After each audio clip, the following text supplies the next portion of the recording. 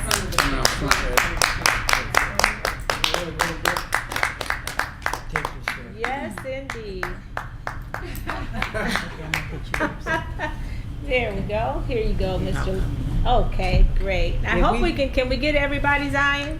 If I scoot back. Okay, we'll scoot back. We did tell you that we had quite a few veterans in here today, and as you can look around, there's some that you haven't seen yet, but you will. Yes, and Zion, please feel free to come up and get in people's face when they talk, okay? If they're talking for a long time. Okay, Kevin, we have Kevin Dill, Dave Green, and Shakita Lovelace, and Edward Loggins here. So let's give them another round. I mean, you know what? Wow. And Chaveevah, why don't you go ahead and pop off a question? Well, right off the bat, all of you, thank you for your service, and also thank you for being here with us today for this show. And we like to loosen them up a little bit first. So we have to put you all on the spot and ask you if you know about the Soul Town. Who has a subscription? You? No? No. Do you? Have one. No. You don't have one, Dave. No, I don't have one. You? I'm aware of the Soul Town. Oh, you're There you aware go. of it. Yes. Okay, but so you I need read a it faithfully. Okay. Oh, yes. Good. All right. And Mr. Loggins? No. Uh-oh. Chaveevah, we got a problem. What about you, Pat? I know, Cherie killing herself. Oh, right, you I used get to an work ex- with her. Okay, Yes, indeed. you get an extra point. All right, so the Soul Town is a great homegrown magazine from right here in Waterloo, Iowa. Yes, and this latest edition is giving honor to Miss Cora Turner, who just finished, oh my goodness, I don't know how Yes. many years of service in the public service. And it's just an awesome story, you know, following her story and the different things that she's been through, being a member of this community and the service that she has done. You really should get the Soul Town, read it, because it features a lot of people who are from here, but actually people from all around the country.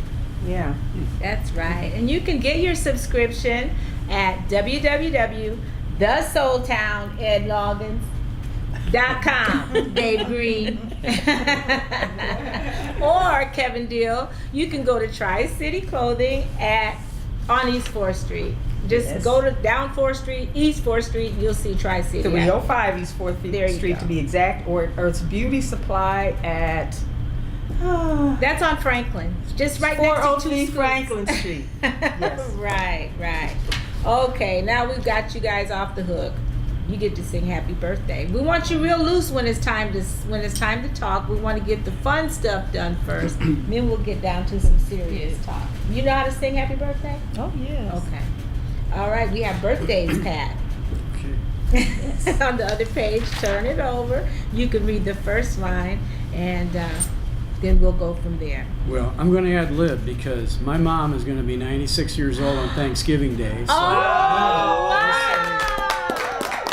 I'm going to say hi to Mom, and also to Jean and Paula, who I think are looking in, her pew friends from Blessed Sacrament. So, All right. Pew Hi. friends are the best. Yes. Yes. Hi.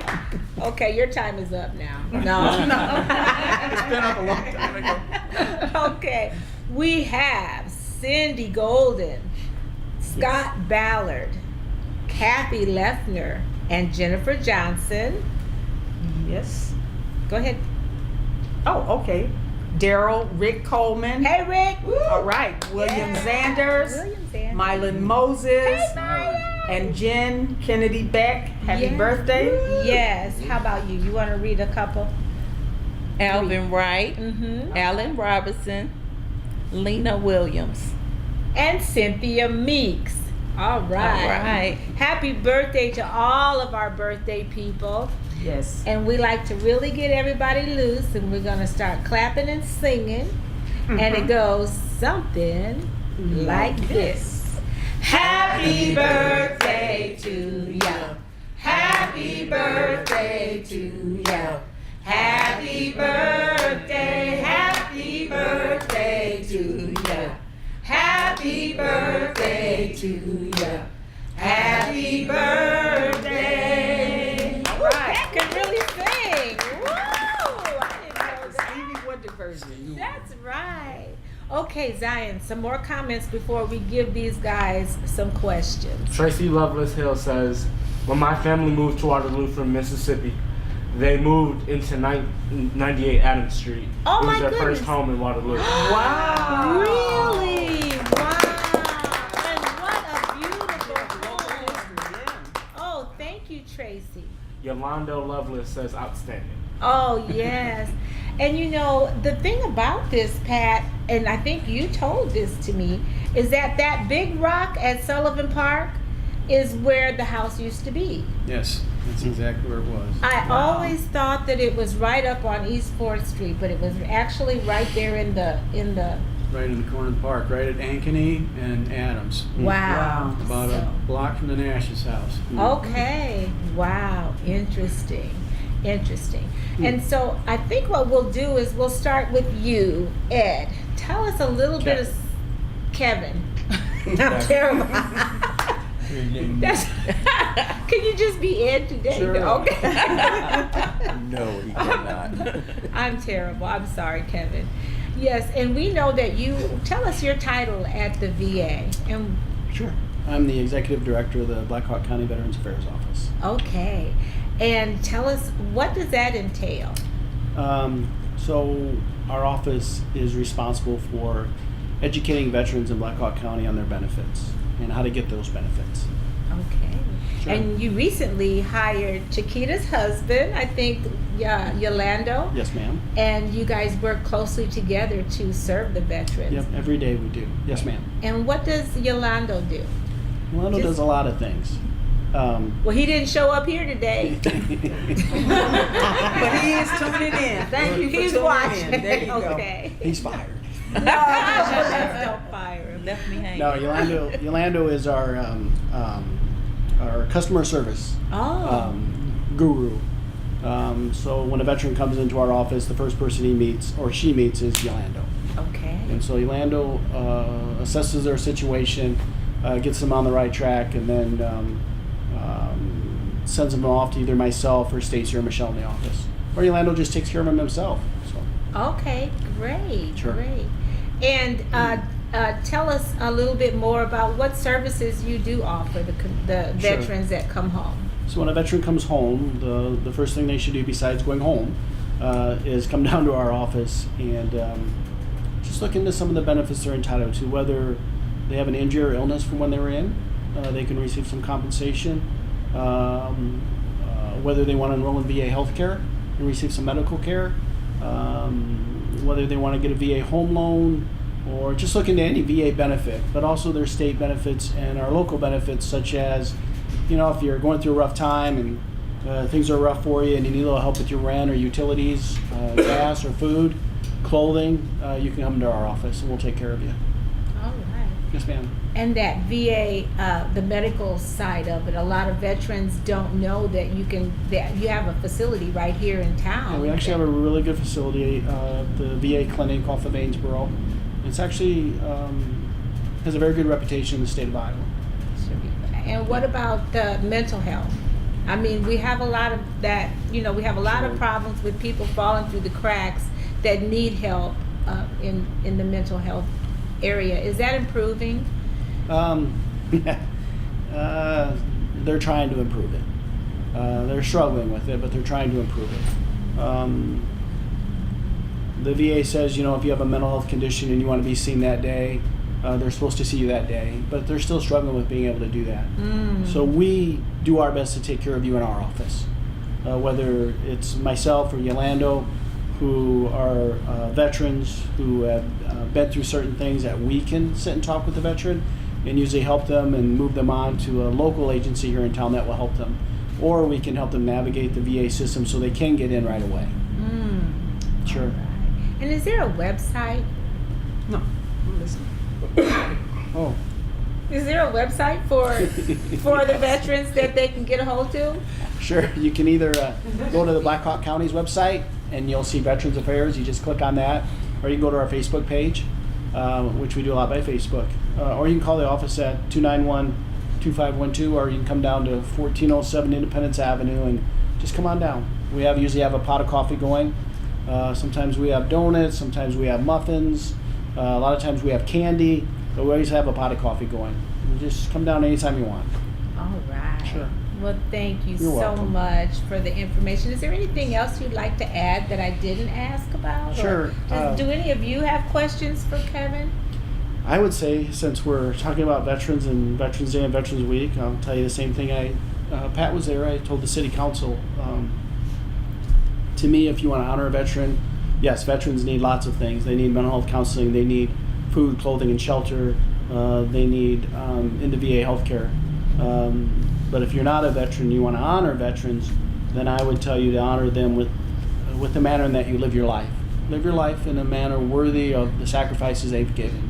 For the men and women who can never sit here at the table with you in their entire life because they've given their life. That's right. I would say if you want to honor a veteran so that their death was not in vain, that their death meant something, it still means something today, that we should live our lives in a manner worthy of what the sacrifice they gave.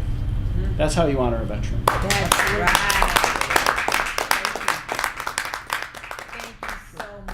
Thank you so much. Yes, ma'am. Kevin, as an example of the kinds of things your office does for vets in a pinch, why don't you talk about what you did for a homeless World War II veteran this week? Oh, sure. On Monday, we received a call from an agency in Cedar Rapids.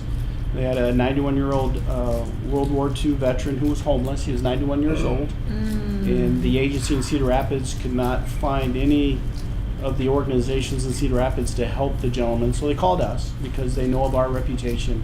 And I told her, just put him in the car and bring him here to Waterloo and we'll house him and take care of him. And so they brought him up on Monday, and that day at noon, we got him a place in a hotel, thanks to the staff here at Grout Museum, the staff at Americans for Independent Living, the Evansdale Land Vets. We raised enough funds to put him in a hotel room for the next few days. Wow. And secured him a place at Walnut Creek Apartments. Did I say that right? Walnut Court. Walnut Court Apartments. And so he'll be moving in there next week. And so we took a 91-year-old World War II homeless veteran off the street and housed him that very same day.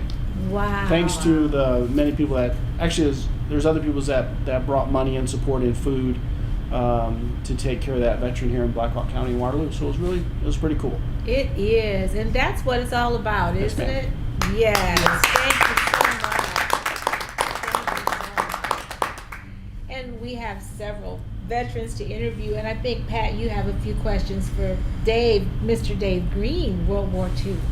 It's not hard to get Dave to talk sometimes. Okay, great. Harder to shut him up. Uh-oh. Dave is a combat veteran of the Battle of Iwo Jima in World War II. And Dave, why don't you talk about how you got to be there, how you got to be a Marine, and why they made you carry that damn radio up the beach. Oh, you carried a radio up the beach? Yeah, I was a radio man. Actually, Oh. graduating from high school in West High in the middle of the winter, my last day of school was in December of 42. My birthday, 18 years old, was in 43. Oh. So you get this gift card from the government Oh, a gift card. to travel the world and see the world through their eyes. And so it wasn't too long, May 22nd, why I was sworn into the Marine Corps. And I left here shortly after that at that time we had trains. Oh, Trains yes, ran troop here. trains. My dad told me a So lot. we took a train down to Des Moines, Iowa, and then in turn from there took a train through Kansas City and down southern United States. Finally got to San Diego. Mm. And the most interesting thing was going into the depot in San Diego. There was a building right alongside of the railroad track with a great big sign on it that said Black Hawk Ham. Oh my, Wow. that was familiar. I touch it home. This is quite an interesting thing that we'd like to see in a piece of home. But very quickly, while I was into boot camp and went through all kinds of training, I was an excellent shot with a rifle. Marksman. And I was left-handed, and of course in the Marine Corps, and anything military, you have to fire a weapon from the right hand. Oh. Otherwise, you got brass in your face. So I did just as well on the right hand. I was asked to report to an officer to see if they could use me on the rifle range to teach people how to fire that rifle. Oh, because Well, you were look so at good. me. I don't look like a 6'4" Marine. I was 5'6", and I reported to this officer, and he looked at me and he said, "Well, I thank you for your being such an excellent shot and all that, but I'm afraid you wouldn't be able to convince anybody here what to do." Oh. I was what you call a feather merchant, the short end of the any lineup that was ever called. I was always on the left hand end of it, Ah. but had great experiences in the Marine Corps. Of course, first of all, the Navy people we respect because we get on the ship and ride on it for 50 days. Mm. And then finally get to Iwo Jima and do a battle there. I was a radio man, carried a radio ashore. And With your was sea there legs. 36 days, survived 36 days. Oh my. It's a good way to lose weight. When I left the ship, I only weighed 136 pounds. Mm. But when I left the island, I was shipped ashore to communication to reload ships of the survivors of the battle. So a small boat came, took me to the ship, and when I went aboard, I'm sure they saw me, and of course they stripped me down, took all my clothes and reissued, because I had been in that battle for 36 days, had never taken your shoes off, never taken your clothes off. You shaved because the rules say you have to shave it every day for facial wounds, things like that. Mm. I went in there as 136 pounds and left there at about 115. Wow. So the biggest thing is you're paying attention to the enemy. You aren't taking time to eat or whatever, take your eyes off the horizon. So you really just ignore what might get you killed. And Dave, you had a close call too. You almost got buried alive on the beach till somebody dug you out, right? Right, somebody. I was in a foxhole with another fella, and there were airplane revetments. In other words, you got airfields, you park airplanes, and if you want to protect them, you put piles of dirt between them, so that if a bomb dropped here, it didn't hurt the next plane. You know, things like that. So a friend of mine, two of us were fixing up a neat foxhole on the side of one of these revetments, and the enemy decided to drop some bombs on the top of that revetment. Down tumbled all this sand and so forth. Fortunately, you have a helmet on, so you got a little pocket vacuum there. But I had my arms like this across me, and the fellow that was facing me on the other side finally dug me out because I couldn't move. This ton of sand comes down, and at least you could breathe, but you couldn't. So I could have been there forever. Oh, well, we're so glad that you made it through that. A lot of interesting things. If you want to see me in action, you can go downstairs in the museum and watch the video with Yes. myself talking about it. But it was quite an interesting trip. And you got to go back as part of a research project with Ohio State, Dave? Ohio State gave me a call along with 10 other guys, and they said we were picking out 10 people across the country to take a 10-day trip back to Iwo Jima, along with 10 Ohio State University grad students, so that you were assigned to a student and you lived a life together more or less for the next 10 days. So we flew down to Guam. First, of course, you fly to Hawaii. Then it's another 8 hours of flying to get to Guam, Big Island of Guam, which was literally the headquarters of all of the details of ammunition, food, everything for the Pacific battles went to Guam and then was fed up to where the battles were. One of the most interesting things that happened when the war was over, we did a little bit of occupation of Japan, and then immediately our small group, a company of men, was sent down to the Palaus. Now that's a group of islands way down on the equator, and the whole idea here was we've got a company of people, about 250, and we set up on the island of Koror, very tiny little thing, and then here's the island of Babelthorpe Island. It's about 6 miles wide, 12 miles long, and it had 25,000 Japanese military on it. That literally, we in the war had bypassed it, but we had also sort of severed it so that they could not get any more food, medical supplies, new uniforms, anything. So they sat there for a couple of years being cut off from their homeland, and our job then was to take those people and load them up on LSTs, which is a ship about 300 feet long, and we put 800 people on there, 400 up on the upper deck and 400 down inside, and they would take turns getting fresh air and so forth. But sent them back to their Sasebo, Japan, which Sasebo is like Pearl Harbor. I got a hat at home about Sasebo, and we have, interestingly enough, after all of that conflict, we have a lot of Japanese friends.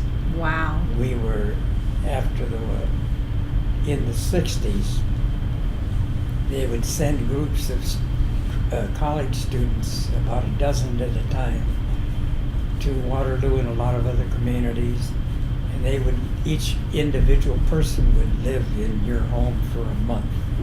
So we got very well acquainted with some Japanese families. Yes. So in the ensuing years, we went to Japan 2 different times, in 72 and in 92, and to visit those people. And they've come to visit us. Wonderful. So it becomes sort of a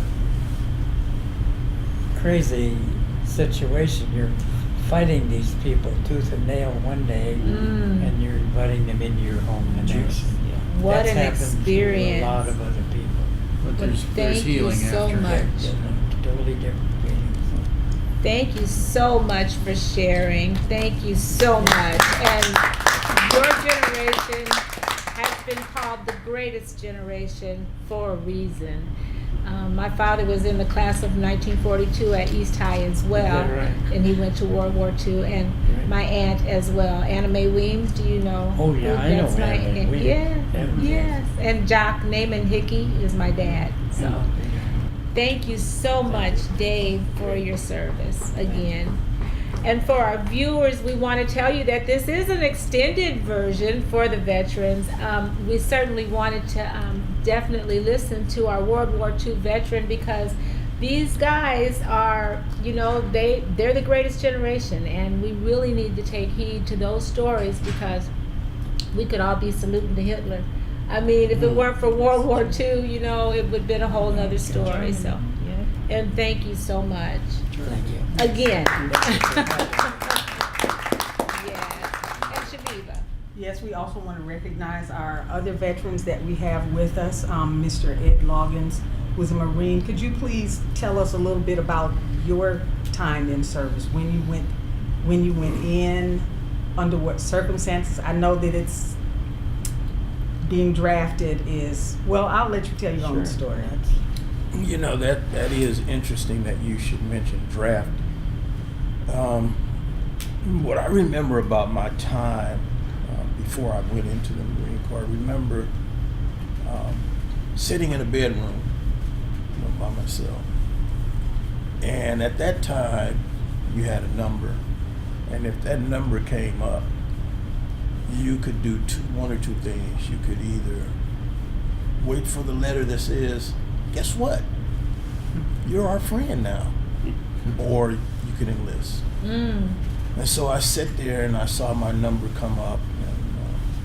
And I was a much younger man. And at that point in time, I was married. And I lived in Youngstown, Ohio. And at that time, the steel mills were pretty much going downhill. And so there were very few jobs. And I sat there and I thought about it, and I thought, I don't want to get the enlistment letter, so I'm going to go and volunteer. And my intentions was to volunteer for the Army. Somehow,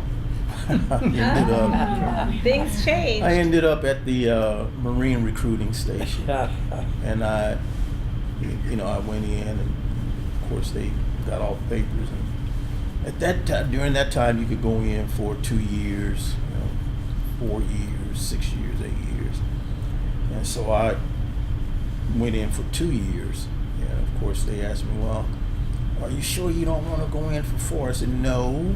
Because I want to see what 2 years is like. Right. If I Check it can out. get through 2, then maybe I'll go on for 4. So I enlisted there.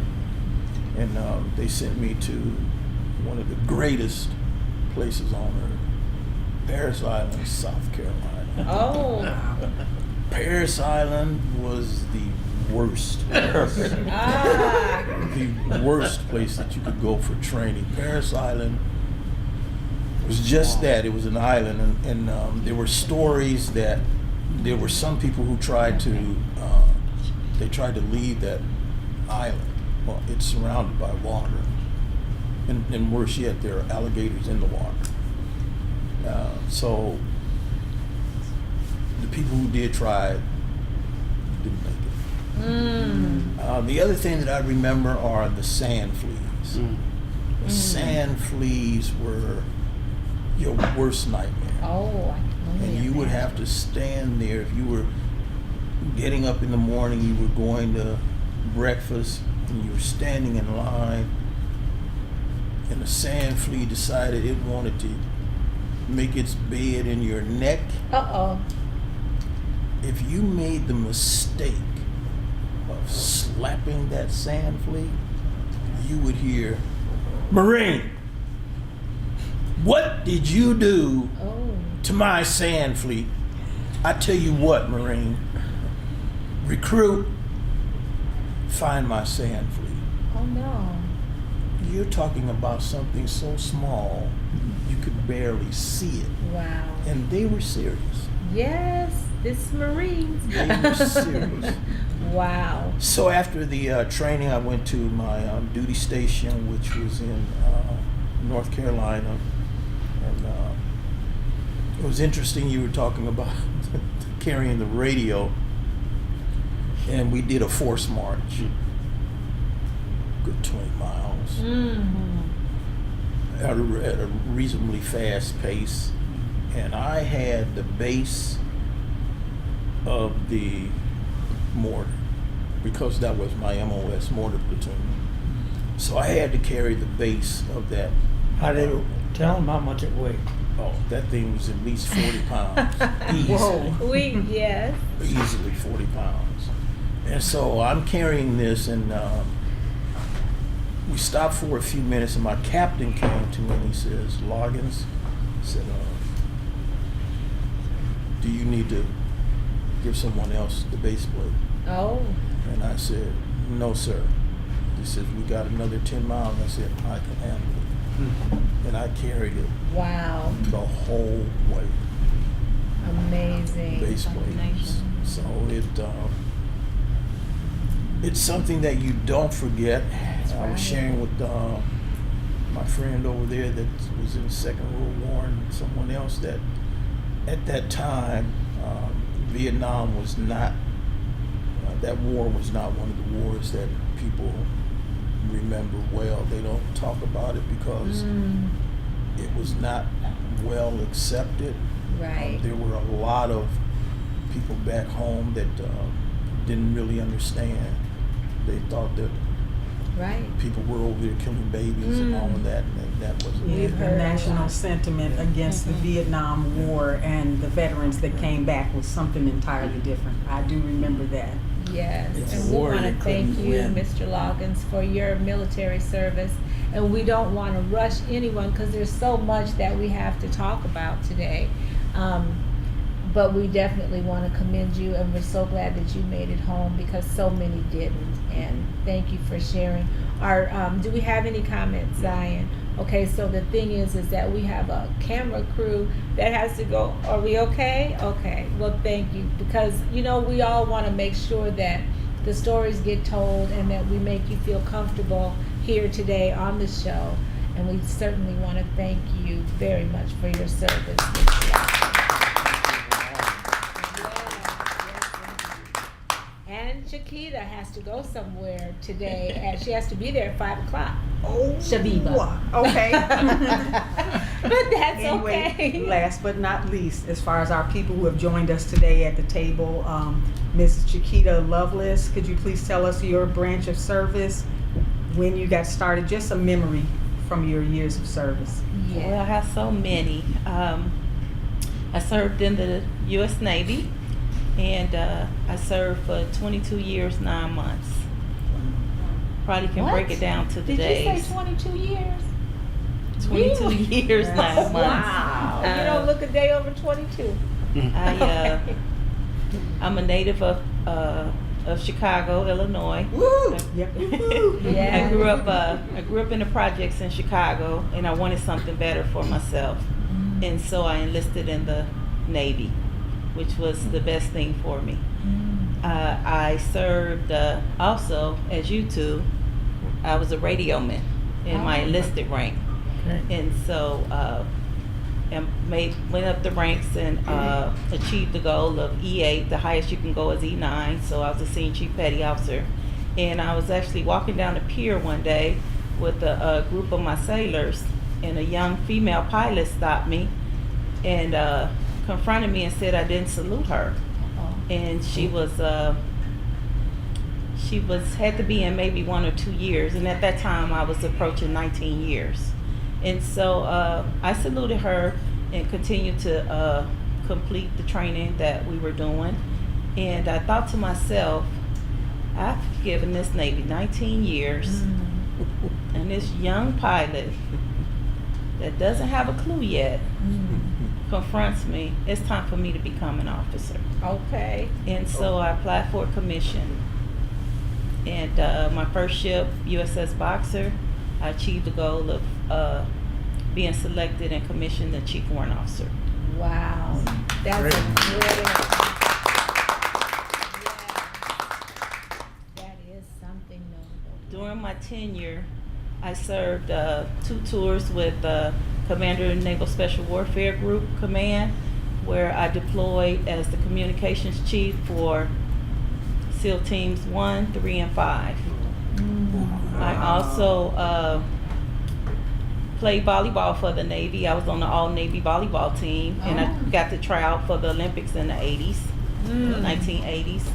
And I was the first black female chief on the newly commissioned USS Boxer, which was an amphibious ship, LHD-4, and we carried Marines. Oh, All yes. right. Woo! Miss Norman, I knew we had you on the show for a reason. And you can still wear your uniform. Yes, after 12 years. After 12 years, you're doing great. And after being commissioned, I left the Boxer and I went to the USS Dwight D. Eisenhower aircraft carrier, and became the communications officer there, and deployed during the war when Iraq broke out on the USS Nimitz, achieving the qualifications I needed as a Combat Information Center watch officer, where we were the ones that would tell the planes when to land on the flight deck. Went through all of that and qualified, and also I was learning to drive ships. So Wow. I had a really rewarding career. But the best part was meeting my soulmate, my BFF, Okay. Yolando Yes. Lovelace, and he was on here. I Couple believe he weeks was ago. Interviewed a couple weeks ago. We met as, like I said, the highest you can go is E9. Yolando and I met at E3, and so we came up through the ranks together. We competed. And I heard you Pat Kenny told me you pinned him. Yes, I So- commissioned Yolando to Chief Warrant Officer. How And nice. and one of the things I like to share was I was outranking him at the time, and when I retired, he made we both were Chief Warrant Officer 2. I retired as Chief Warrant Officer 2, and he made Chief Warrant Officer 3, and came home and said, "I finally outrank you." Oh, I love that. So Wow. I take pride in that. Yeah. I take pride in that. That's wonderful. Thank you as Yes. well, Shakita. Yes. Love it. Beautiful group of veterans. Yes. And yes, we have gone over. Our show is usually 30 minutes. We're at 45. But if Mark's okay, I would like to, and Zion, thank you. You're doing a great job. Hopefully our pictures are clear and good. We want to invite Yolando, Chiquita's husband that just walked in.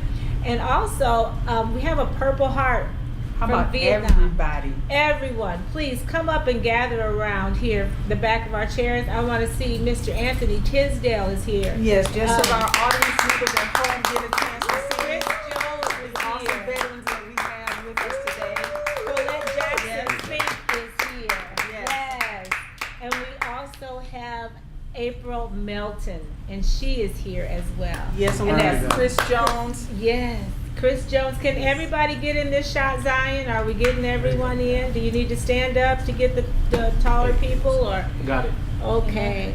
Could we just go back to April? Will you please introduce yourself and tell us Louder. your, what's that? Be loud. Loud, everyone. Loud.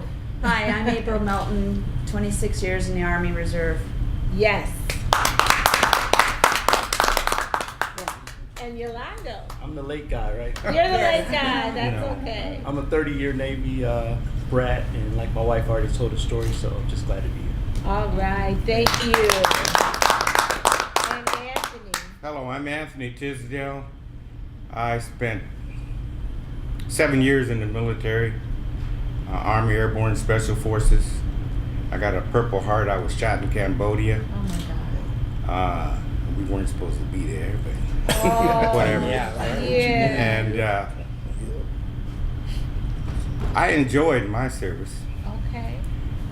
I attribute that to I like to see people work under pressure. But Oh. that sort of ended a little bit when I got shot. Oh, I Yeah. bet. Yes. Yeah. Other than that, I know most of the people here, and I do, and that's family right there. Yeah. And I know you too You from do. from Bridges and elsewhere. Oh, right. Your mother. Yes. Right. Beautiful woman. Yes, Yeah. indeed. Well, did Former you? state chairman of the Military Order of the Purple Heart. That's right. here. That's right. I heard about that.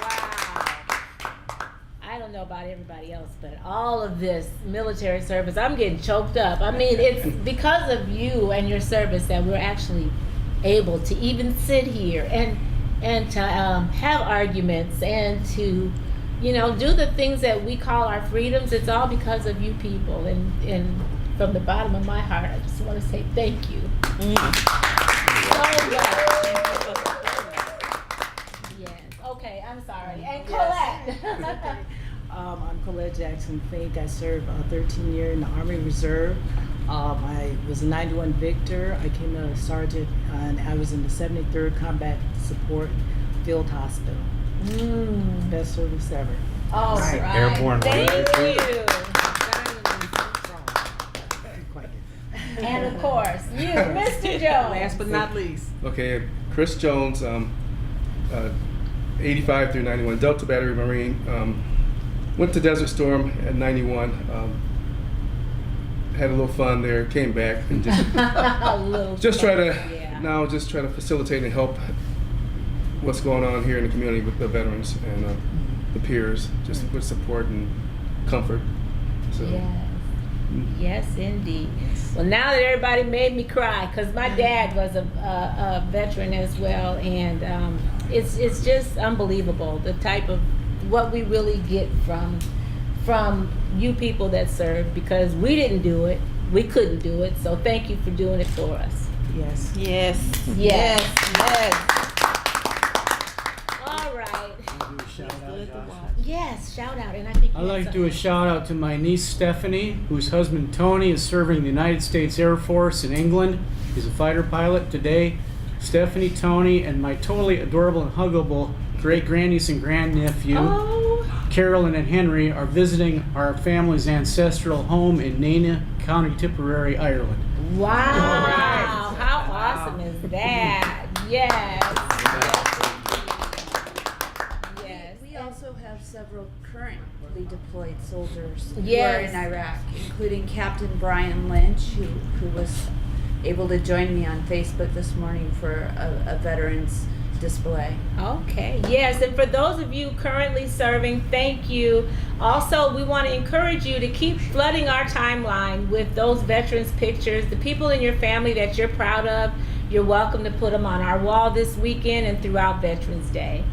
So if all hearts and minds are clear, even if they're not, we gotta go. You're here. Thank you guys for keep doing what makes you awesome, because it makes us all look good. Here's- Thank you for joining us. Thank you. See you next time.